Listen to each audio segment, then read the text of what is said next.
बाबा महाकाल की नगरी उज्जैन में इस वक्त हम मौजूद हैं। न्यूज़ 18 ने रामघाट के तट पर धर्म संसद लगाई, जिसमें संत महंत और महामंडलेश्वर से पूछा कि आखिर इस बार की दीपावली कब मनाई जाए, क्योंकि 20 और 21 अक्टूबर को लेकर कन्फ्यूज़न बना हुआ है। इस वक्त हमारे साथ में पुजारी हैं। उज्जैन के पुजारियों से भी पहला सवाल यही रहेगा, क्योंकि कन्फ्यूज़न बहुत बना हुआ है 20 और 21 अक्टूबर को। हालांकि महामंडलेश्वर ने ये कहा है कि इस बार 20 अक्टूबर को ही दीपावली मनाई जाएगी। आप लोगों का क्या मानना है? हम भी वही है, तो जो परंपरा है जी 20 अक्टूबर को ही दीप महोत्सव मनाया जाएगा, क्योंकि भगवान महाकालेश्वर मंदिर और ज्योतिर्लिंग यहाँ विराजित है, इसलिए जो त्यौहार पहले दिन होता है वही पूरे देश में बनता है। और यहाँ जो पंचांग जो है, उस पंचांग की जो घड़ी और पल के हिसाब से, जो सूर्य उदय के हिसाब से जो तिथि मानी जाती है, उसी के आधार पर वो त्यौहार मनाया जाता है। इसी कारण से महाकालेश्वर मंदिर में 20 तारीख को ही दीप महोत्सव मनेगा। सुबह रूप चौदस का पर्व रहेगा और सांध्य काल में दीपावली उत्सव मनाई जाएगी। लेकिन कन्फ्यूज़न क्यों है इस बार? हमारे इसमें दो बात है जी। एक जो पंचांग कर्ता होते हैं, वो पंचांग कर्ता दो प्रकार के हो।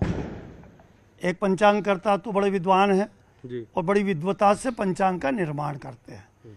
उनके पूर्वज ये काम करते आए हैं, जो सूर्य के हिसाब से, सूर्य की चाल से, घड़ी से पंचांग का निर्माण करते हैं, और वही हमारे सनातन धर्म में उसी की मान्यता है। लेकिन आजकल जो एक और पंचांग कर्ता लोग ज्योतिषाचार्य बन गए हैं, जो अध्ययन कम और कंप्यूटर और एक वो व्हाट्सएप पे जो गूगल या अच्छा उनका सहारा लेकर पंचांग बना देते हैं। उसमें जो सूर्य की जो घड़ी और पल है वो नहीं आ पाता है। इस कारण से ये भेद उत्पन्न होता है। आज हमारी जो बैठक भी थी, आज विद्वत परिषद की बैठक यहाँ थी। हम देश में यही चाह रहे हैं कि जो सूर्य उदय से सनातन धर्म जो है, सनातन धर्म सूर्य उदय और जो घड़ी पल सुबह की जो प्रातः काल की वैदिक घड़ी की वैदिक घड़ी वो उज्जैन में ही है, वो उज्जैन के हिसाब से ही जो पंचांग होगा और जो तिथि होगी उसको मान्यता देने होगी, और पूरे देश में उसी को मान्यता। यानी सीधा सीधा है कि उज्जैन से, बाबा महाकाल की नगरी से ये तय होगा कि कौन सा त्यौहार कब है, चाहे वो दीपावली को या दूसरे त्यौहार हमारे सनातन की। बिल्कुल सनातन की व्यवस्था के मुताबिक ही उसकी हेतु परंपराओं को मान्य पूरे देश को करना पड़ेगा। क्योंकि वैदिक घड़ी की बात की जाए तो वो बाबा महाकाल की नगरी उज्जैन में ही है। बिल्कुल सत्य है, और यही सही है। यही है, कन्फ्यूजन दूर है, बिल्कुल दूर है। हम तो मना ही रहे हैं ना महाकाल भगवान की जी। हम तो पुजारी हैं, वहाँ के सेवक हैं, तो हम तो उनकी दीप महोत्सव 20 को ही तो मना रहे हैं। इसलिए हम में काहे का कन्फ्यूजन और काहे की संशय। हम तो देश को कह रहे हैं, जब महाकाल में दीपावली मन गई तो फिर पूरे देश में बनना चाहिए।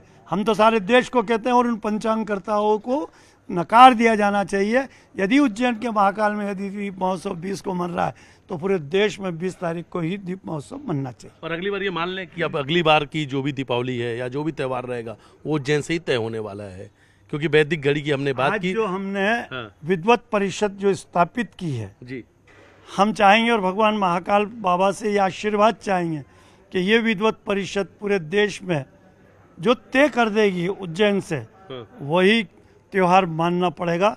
और नहीं तो फिर आ जाए हमसे शास्त्रार्थ कर ले। यदि वो शास्त्रार्थ में हमसे जीतेंगे तो हम उनकी बात मानेंगे, और यदि वो हमसे हारेंगे तो देश में हमारी बात को मानना पड़ेगा। अभी तक ये बात होती है कि काशी और उज्जैन दो जगह से ये तय हुआ करता था, दो जगह के ज्योतिषाचार्य की बात की जाती, यहाँ से ये तय हुआ करता था कि त्यौहार कब मनाएंगे। हालांकि अब आप कह रहे हैं कि एक परिषद की बात जो आपने की, उसमें कौन कौन लोग शामिल रहेंगे? क्या सिर्फ महाकाल मंदिर के पुजारी हैं या उसमें पूरे देश के? हाँ, काशी के भी हैं, हरिद्वार के भी हैं, और भी अन्य जगह से जो विद्वान है, काफ़ी विद्वान, जिन्होंने खूब ग्रंथों का अध्ययन किया है, वही हैं। जो काशी की विद्वत परिषद है, उसके समकक्ष ही हमारे जो विद्वान हैं, जिससे हमारी 5 लोगों की टीम हमने बनाई है, और वो 5 लोग ही इसमें काम। काशी में भी जो है जी, काशी की जो विद्वत परिषद है, वो भी घड़ी और पल के पंचांग को मानती है, और उसी के आधार पर त्योहारों को मानती है जी। इसलिए अब उज्जैन से भी ये जब होगा तो काशी और उज्जैन अवंतिका का दोनों का यदि मिलान हो जाएगा तो पूरे देश को ये चीज़ मानना पड़ेगी। दीपोत्सव का त्यौहार यानी चाहे कोई भी, जी दीप महोत्सव से ही नहीं है, जी हमारे तो संस्कृति में बहुत सारे त्योहार हैं। हाँ, सनातन 300 सनातन में सनातन के प्रमुख त्योहारों की बात करें तो उसमें एक दीपावली है। 365 दिन में बहुत सारे हमारे जो त्योहार हैं वो ऐसे त्योहार हैं जो प्रमुख हैं, उन सब की बात कर रहे हैं हम आपसे। माँ लक्ष्मी का त्यौहार है। माँ लक्ष्मी को प्रसन्न करने के लिए कौन से मंत्रों का उच्चारण करना चाहिए? अब शुरुआत करते हैं माँ लक्ष्मी के पूजन के एक साथ। मंत्र बोल देते हैं। हरि ओम श्री शादे लक्ष्मी शबदन्यां वहोरात्रे पारस्मे नक्षत्राणि रूपमश्विनो ज्ञातं इष्टनिघाणाम् ओम महिघाण सर्वलोकमहिघाण। इस मंत्र का उच्चारण अब बाकी का जो भी है ये हमारे बीच में भागवताचार्य, जी जी भागवत की कथा, हाँ राम कथा जी, अभी सीधा आपके सीधे इन्हीं इन्हीं से से पूछेंगे करते हैं। आप कि इन्हीं से इस माँ विषय का लक्ष्मी के पूरा पूजन में क्या किन किन बातों का ध्यान रखना चाहिए। और सबसे बड़ी बात है कि इस बार दीपावली का जो त्यौहार है उसमें शुभ मुहूर्त कौन सा है, किस मुहूर्त पर पूजा करना इस चाहिए? साइड में ये कर्मकांडी है। सर्वप्रथम आप इन दोनों से तो आपके चैनल के माध्यम से संपूर्ण देशवासियों को दीपावली के दीपोत्सव की हार्दिक मंगलमयी शुभकामनाएं। माँ लक्ष्मी की कृपा से सुख शांति समृद्धि धन ऐश्वर्य सुख शांति सबके घर में व्याप्त हो। नमस्तेस्तु महामाये श्री पीठे सुरपूजिते शंख चक्र गदा हस्ते महालक्ष्मी नमोस्तुते। और अभी आपने पूछा कि संपूर्ण देशवासियों को विशेष रूप से माँ लक्ष्मी के कौन से महामंत्र का जाप करना चाहिए जिससे माँ लक्ष्मी विशेष रूप से प्रसन्न हो। इसलिए भगवान नारायण से संबंधित मंत्र है ओम श्रीम ह्रीम श्रीम कमले कमलालये प्रसीद प्रसीद श्रीम ह्रीम श्रीम ओम महालक्ष्मी नमः।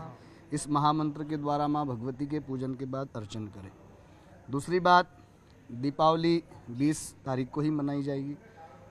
हमारे यहाँ पर एक व्यवस्था है कि अधिक समय में लोग गोधूली बेला में ही पूजन करते हैं। गोधूली बेला जिसको हम वृषभ लग्न के नाम से जाने जाते हैं। सायंकालिक सत्र में गोधूली बेला में सब पूजन करें जो अत्यधिक फलदायी होती है। और दूसरी बात, विशेष मनोरथ के लिए अगर कोई इस पूजन को करना चाहे तो सिंह लग्न में रात्रिकालीन 12 बजे के बाद सिंह लग्न लग जाती है, उस सिंह लग्न में भगवती का पूजन करें, रात्रि जागरण करें, विशेष कमल पुष्पों के द्वारा या विशेष विधियों के द्वारा माँ भगवती का हवन करें या कमल पुष्पों के द्वारा माँ भगवती का अर्चन करें, जिससे विशेष रूप से माँ लक्ष्मी प्रसन्न होकर के सबको सुख शांति समृद्धि का वरदान प्रदान करती है। तो मुहूर्त कौन सा रहेगा, समय क्या रहेगा?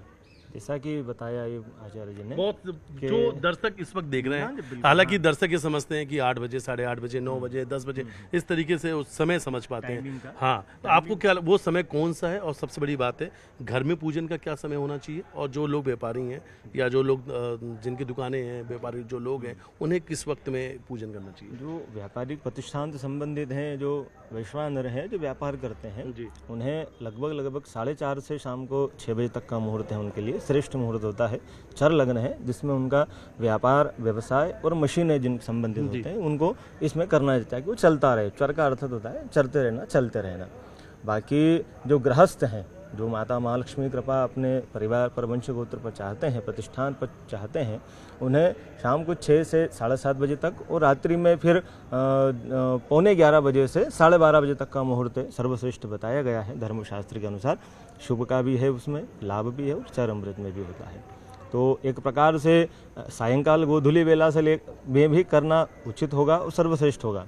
साथ ही 4 रात्रियों का जागरण धर्मशास्त्रों ने बताया है। होली है, दीपावली है, शिवरात्रि है, जन्माष्टमी है। तो इसमें दीपावली भी सर्वश्रेष्ठ है। दीपावली पर भी अमावस्या पर्व पर रात्रि जागरण करते हुए माता महालक्ष्मी का स्तवन, संतान गोपाल मंत्र का जिन संतान की प्राप्ति चाहते हैं वो लोग माँ भगवान विष्णु सहस्रनाम का स्तोत्र, गोपाल सहस्रनाम का स्तोत्र आदि पाठ से माता महालक्ष्मी की कृपा प्राप्त की जा सकती है। श्री सूक्त के पाठ के माध्यम से, हवन के माध्यम से और भगवती को खीर वगैरह, खीर जो बनती है, खीरान पाक बनता है, उसका नैवेद्य लगा करके माता महालक्ष्मी का पूजन करें। और साथ में बिलपत्र, बेलफल, भोग में खीरान विशेष रूप से होता है। खीर बनाती है अपनी माताएं बहनें, खीरान का विशेष महत्व बताया गया है। भगवान भगवती को समर्पित करें तो खीरान का प्रसाद करना चाहिए। क्या गलती नहीं करें? क्या लगता है आपको कौन सी गलती नहीं करनी चाहिए? सर्वप्रथम तो एक प्रकार से रात्रि जागरण है, इसे उत्सव के रूप में मनाएं, इसे इवेंट के रूप में ना बनाएं और ब्रह्मचर्य का पालन करें। अपने साथ जितना हो सके भगवान का भगवत चिंतन करें।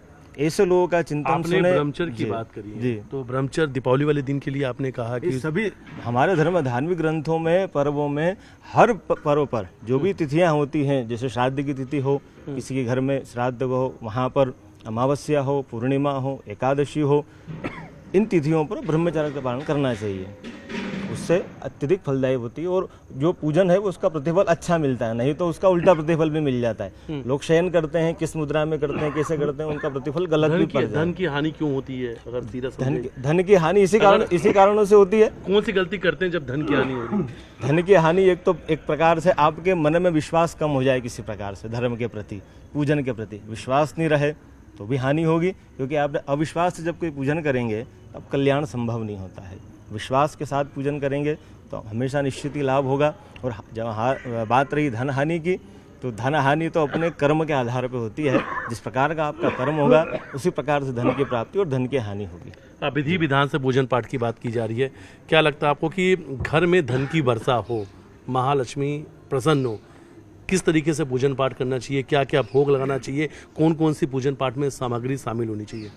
देखिए, वैसे तो दीपावली अमावस्या के दिन हम पूजन करते, लेकिन ये पंचदिवसीय त्यौहार है। एकादशी कल से ये त्यौहार प्रारंभ हो जाए। एकादशी, द्वादशी, त्रयोदशी, धनतेरस पे कुबेर भगवान की पूजा, चतुर्दशी रूप 14 जिसके रूप में मनाते हैं। उसके बाद माँ भगवती का, महालक्ष्मी के लिए एक विशेष शिव महापुराण में एक बात कही गई है कि माँ भगवती लक्ष्मी का विशेष किन सामग्री के द्वारा पूजन किया जाए।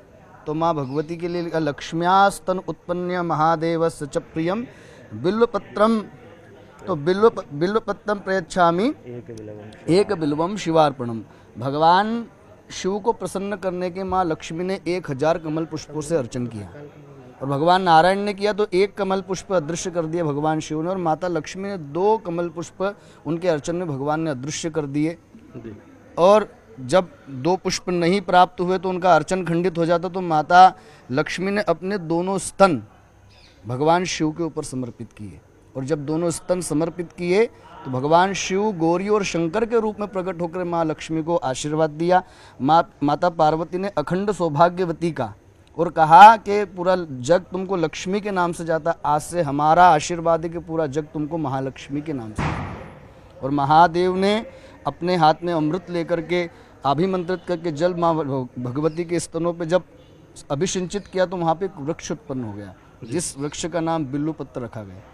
आज के दिन विशेष रूप से माँ लक्ष्मी की बिल्वपत्र से, इसीलिए महादेव को बिल्वपत्र बहुत प्रिय है। माँ लक्ष्मी का बिल्वपत्र के अर्चन किया जाए। बिल्वपत्र का जो फल होता है उसके अंदर का जो गूदा रहता है उसके द्वारा हवन किया जाए विशेष रूप से। जैसे आपको मंत्र बोलना, पूरा मंत्र ओम श्रीम ह्रीम श्रीम महालक्ष्मी नमः, ओम श्रीम ह्रीम श्रीम महालक्ष्मी नमः। कुमकुम के द्वारा श्री यंत्र का आप अर्चन करें।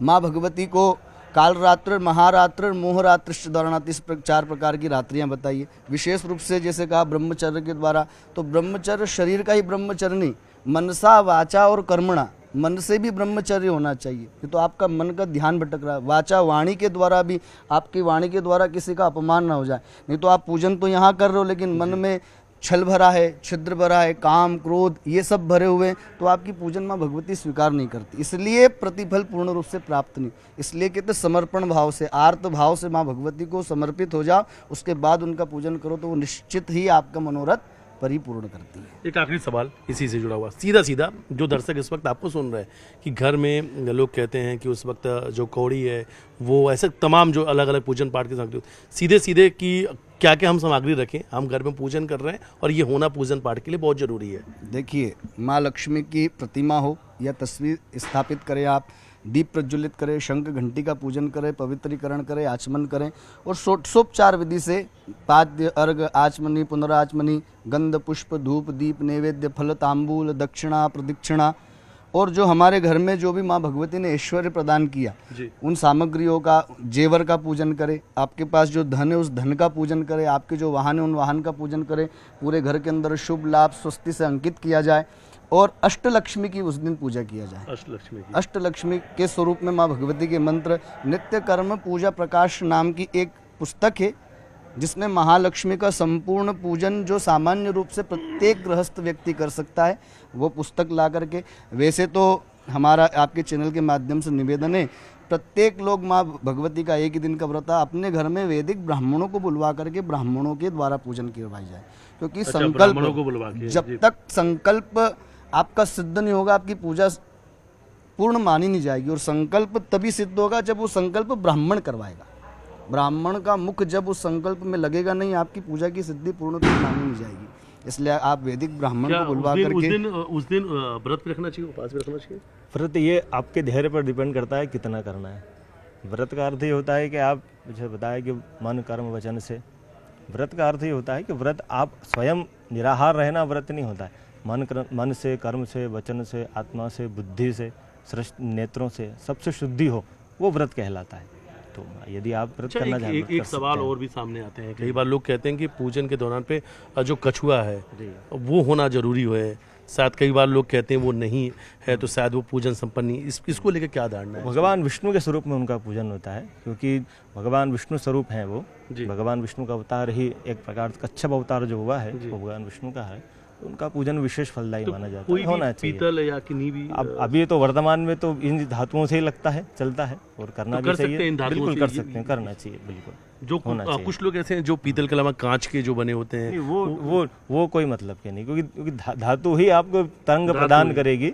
धातु कोई भी ही तरंग प्रदान करेगी, क्योंकि धातु से ही तरंगे निकलती है। आप कांच रखे तो उससे विद्युत प्राप्त नहीं कर पाएंगे, तांबे से कर सकते हो विद्युत प्राप्त। तो क्या ये रखना घर में शुभ माना जाता है? शुभता के रूप में माना जाता है, रखना चाहिए। एक कांसे की या तांबे की कटोरी है, उसके अंदर तांबे का या कांसे का या पीतल का, उसके अंदर कच्छप हो, उनका पूजन करना चाहिए। कंफ्यूजन तो नहीं है? लेकिन एक आखिरी फिर से सवाल, कंफ्यूजन तो नहीं है? 20 तारीख को ही? नहीं, 20 तारीख को करना चाहिए, बिल्कुल 20 तारीख को ही। अब महाकाल में 20 तारीख को है, तो हमारे लिए तो पूरे उसी दिन ही पर्व है जब महाकाल में पर्व और है। हम भी बाबा महाकाल की नगरी उज्जैन में मौजूद हैं। आपसे शुरुआत में बातचीत हुई थी, आपने मंत्र की बात करी, अब बाबा महाकाल के लिए कैसी प्रार्थना की जाए उस दिन जरा?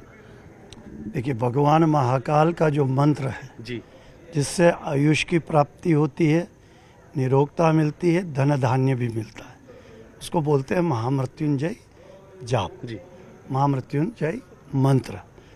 ओम होम जोम स्वाहा, ओम भूर्भुवः स्वाहा, ओम त्र्यंबकं यजामहे सुगंधे पुष्टिवर्धनम् उर्वारुकमिव बन्धना मृत्योर्मुक्षीयमामृतात्। ओम स्वाहा ओम सजूम ओम। ये महामृत्युंजय मंत्र है और भगवान शिव को अति प्रिय है। इससे सारे मनोरथ पूर्ण होते हैं। व्यक्ति यदि मरणशैया पे है और इस मंत्र का जाप उसके लिए कर दिया जाए तो वो जीवित होता है, जीवित हो जाता है। ऐसे हमारे को कई प्रत्यक्ष प्रमाण हैं महाकालेश्वर मंदिर के। इस मंत्र को भगवान शिव के सामने बोला जाता है तो भोलेनाथ की असीम कृपा, धन से, धान्य से, शरीर से, परिवार की संतति से, इनसे सबसे हमेशा भक्त ओतप्रोत रहता है। ये वो मंत्र है और हम इसी को लेकर भगवान शिव की आराधना करते हैं और शिव को सभी के कल्याण के लिए सदैव उनकी प्रार्थना करते हैं। अब तो दीपावली के दिन भी दूर दूर से बाबा महाकाल के भक्त जो हैं उस दिन दीपावली के दिन उज्जैन आ रहे हैं और शायद ऐसी एक मान्यता भी है कि उस दिन बाबा महाकाल के दर्शन के लिए लाभ हो गया और उस दिन अगर आपने एक दीप भी जला लिया बाबा महाकाल के मंदिर के अंदर तो सारी मनोकामना पूरी हो जाती है। बिल्कुल है। दीप जलाने से घर में जो वंश वृद्धि होती है जी वो होता है। यानी घर में पुत्र है, पुत्रियां हैं, इन्हीं से घर का प्रकाश होता है।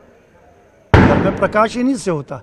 तो जिस देवता के समक्ष हम यदि दीप जलाएंगे तो जिस प्रकार से भगवान का जो घर होता है जिसमें वो विराजित होते हैं, वहाँ का अंधकार दूर होता है उस दीप से। ऐसे ही प्रभु अपने भक्तों के परिवार में भी उजाला करते हैं।